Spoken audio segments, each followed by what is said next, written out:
election, before the big general election on March the 4th. Feelings running particularly high there, as you can see. Immigration and what to do with the people that have come there in Italy is a big bone of contention at the moment, especially when you consider that nigh on a third of young people, sometimes in some areas, maybe more, are unemployed at the moment. They can't get a job. Anyway, that's trouble the streets in Milan. Keep an eye on that. Hopefully it deteriorates no further. Of Mosul from Islamic State, which also had a devastating impact on civilians too.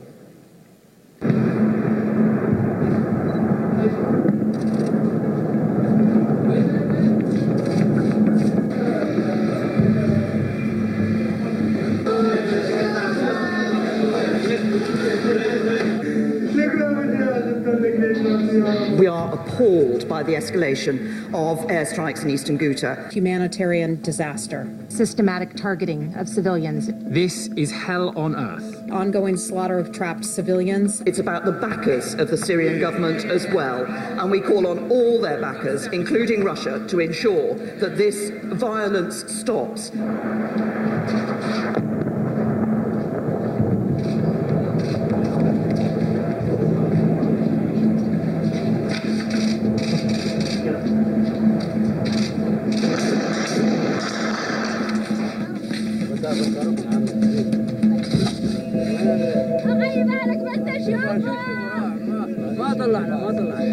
Civilian casualties are a fact of life. In Iraq and in Syria, people are much more accepting that because it's their city being liberated. They understand what they were suffering. Civilians will get caught in the crossfire, civilians will get hurt, civilians will get killed. If you want to liberate your towns and cities, it comes at a price. It's an unavoidable part of war, and commanders have to press on despite that. The responsibility for civilian casualties in Iraq and Syria lies with ISIS. We are the good guys, and the innocent people on a battlefield know the difference. Political analyst John White told us the Western powers' misrepresentation of the situation on the ground in Ghouta will only add to the suffering of civilians.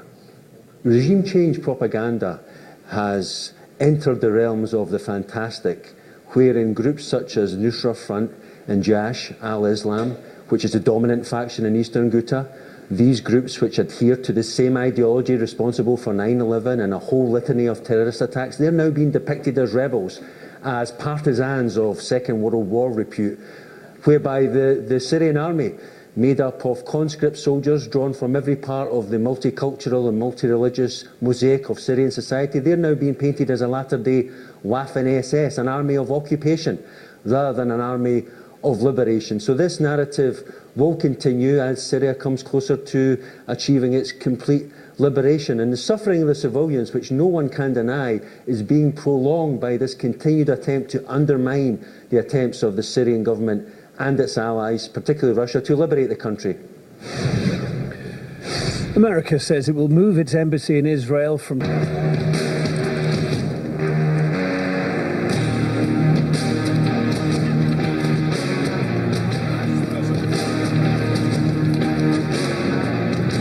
Samira Khan has more on the symbolism of Washington's move and the fallout that's resulted from it. To put it simply, Trump said he doesn't care what the world thinks about his decision to move the embassy to Jerusalem, which actually supports Israel's claims to the city. But when he says the campaign against his decision was incredible, he means this.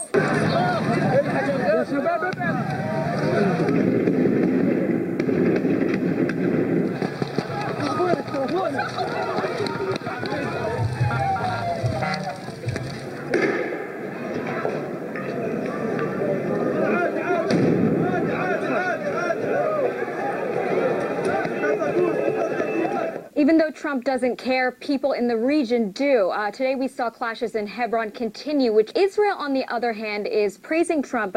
Its Minister for Transportation thanked Trump in a tweet, even called him a friend. But back in December, in a Security Council vote, 14 countries condemned Trump's recognition of Jerusalem as Israel's capital. Among those were staunch U.S. allies like the UK and France. And in the General Assembly, 128 countries. The use of the veto obstructed the Security Council and made it unable to perform its duties. Undo decades of work of the international community. It is considered a blatant violation of the rights of Palestinian peoples. Must be resolved through negotiation between the two parties. A UN member state threatened all the other members. This is bullying, and this chamber will not bow to do that. Now, despite international backlash, the State Department has notified Congress that its embassy will be moved to Jerusalem on May 14th, which is much sooner than originally planned. Last month, Vice President Pence said the embassy would be moved by the end of 2019. But like you said, May 14th also happens to be the day Israel declared its independence back in 1948, and it was the day President Truman officially recognized the state. But considering the international community's past response, it'll be interesting to see how they react to this latest announcement. Our correspondent in Washington, Gideon Levy, is a columnist for Israel's Haaretz newspaper and believes moving the embassy will have dire consequences for the entire region. The United States is supporting the occupation. The United States is really slapping at the face and spitting at the face of the Palestinians. And would he move the embassy to Jerusalem and in the same time declare Jerusalem, East Jerusalem, as the future capital of the Palestinian state, then I think it would be quite a reasonable step. There were tens of Palestinians who paid their life for this, for the first declaration, and unfortunately there will be more tens of Palestinians who will pay their lives, but by the end of the day there will not be another uprising, another intifada. Not a single state would stand up against the American administration, and nobody will take any measures, and it will remain a hollow lip service like many other lip services for the Palestinians.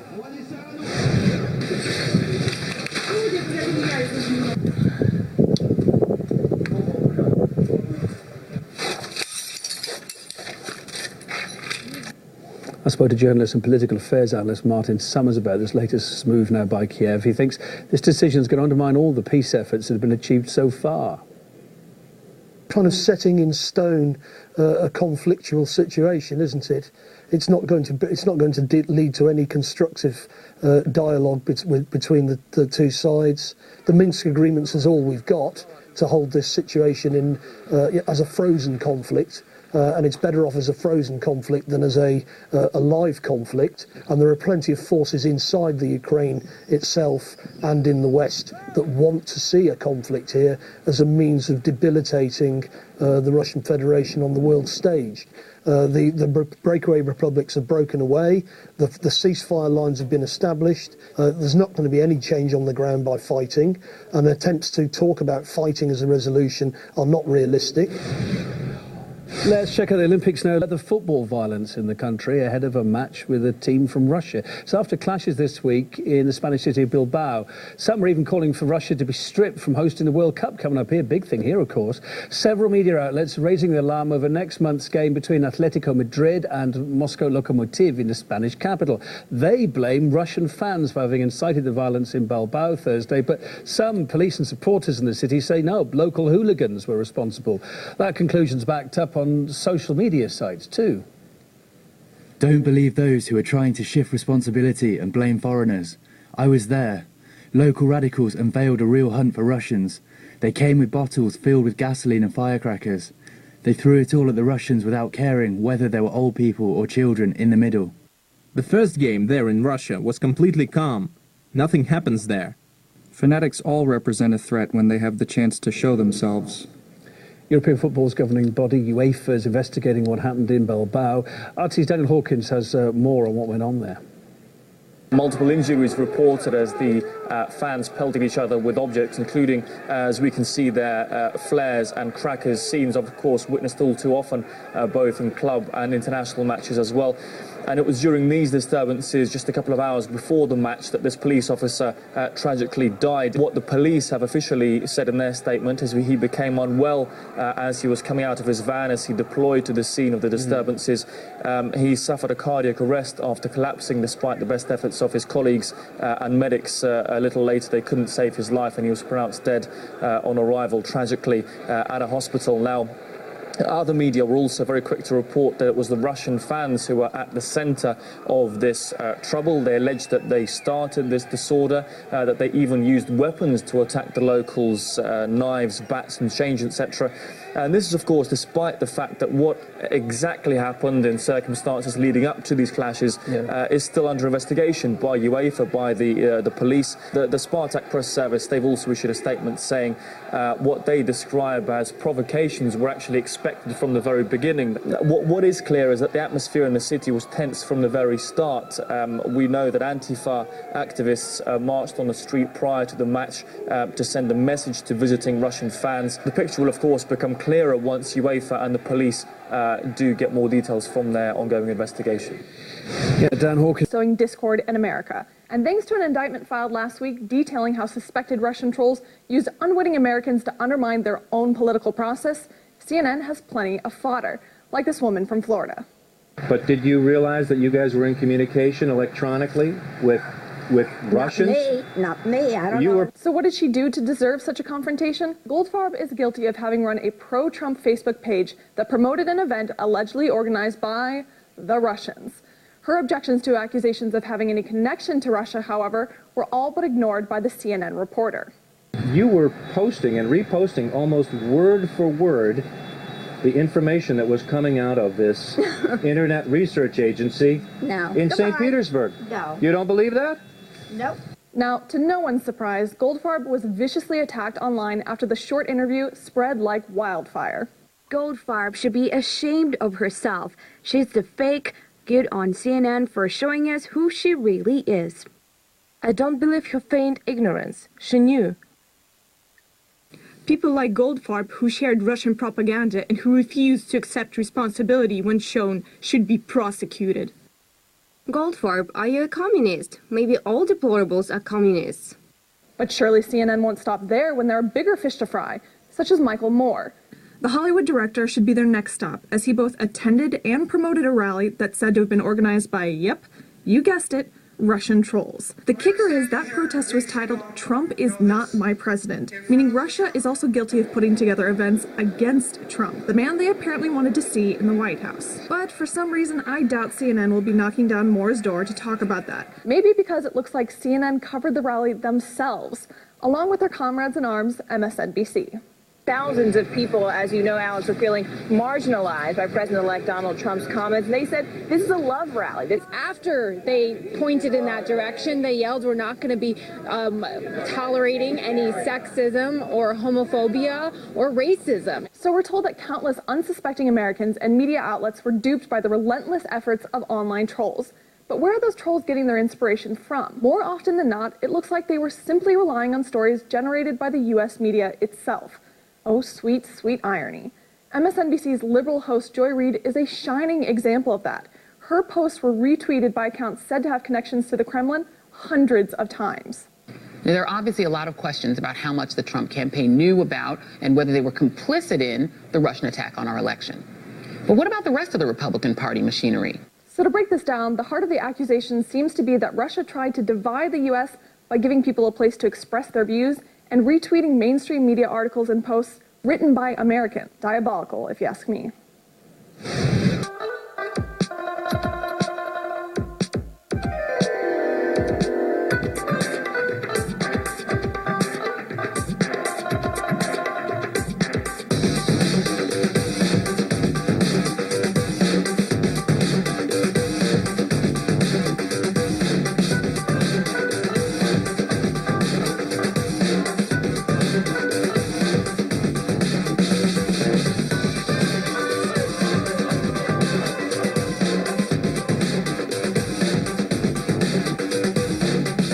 Justin Trudeau's Eat, Pray, Love Spirit Quest routine reminds me of the spring break yogi travelers I went to school with, who came back from the Far East with an accent and a new wardrobe every year. Is it just me, or this choreographed cuteness all just a bit too much now? Also, FYI, we Indians don't dress like this every day, sir. Not even in Bollywood. Stop with the prayer hands. It just looks like you're out of ideas.